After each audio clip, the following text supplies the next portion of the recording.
তানজিদ তামিম, আজিজুল হাকিম তামিম, এদের ক্রিকেটের উৎসাহটাই তৈরি হয়েছে যার হাত ধরে। সেই তামিম ইকবাল খানই আর ফিরবে না চিরচেনা সেই লাল সবুজের জার্সি গায়ে।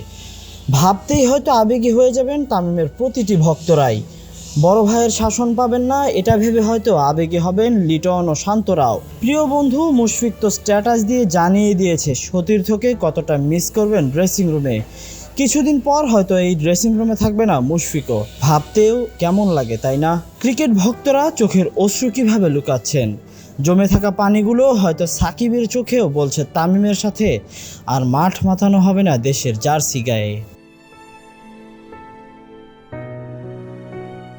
তবে সাকিব তামিমের বন্ধুত্বের এই বন্ধন এভাবে হারিয়ে যাবে কে ভেবেছিল হয়তো অনিকেত প্রান্তর।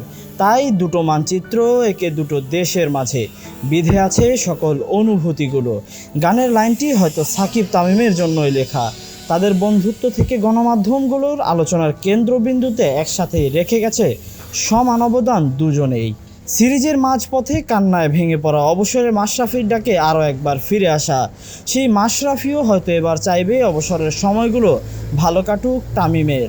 কারণ তামিম যে ক্লান্ত, বড়ই ক্লান্ত। নিজেকে হারতে না দেওয়া তামিম শেষবার ফিরে আসার চেষ্টায় ক্লান্ত। ডাউন দ্য উইকেটের বিশাল ছক্কায় তামিম ক্লান্ত।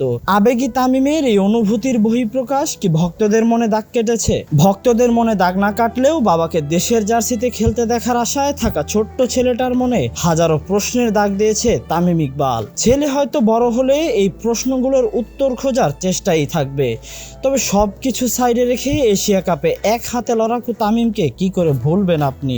অনার্স বোর্ডে নাম লেখানো বাংলার এই ক্রিকেটারকে কি আদৌ ভুলতে পারবে ভক্তরা? পারবে না বলেই তামিম তার স্ট্যাটাসে ক্ষমা চেয়েছেন তার সমর্থকদের কাছে। যতই রাগ দেখাক, যতই ইমোশনাল হয়ে যাক, দিন শেষে বাংলার ক্রিকেটের এক নক্ষত্র ছিল এই তামিম ইকবাল খান। বিদায়ী এই বেলায় ভালো কাটুক, অবসরের চায়ের চুমুকে কোথাও আবারও ফিরুক খান সাহেব, এটাই ভক্তদের চাওয়া।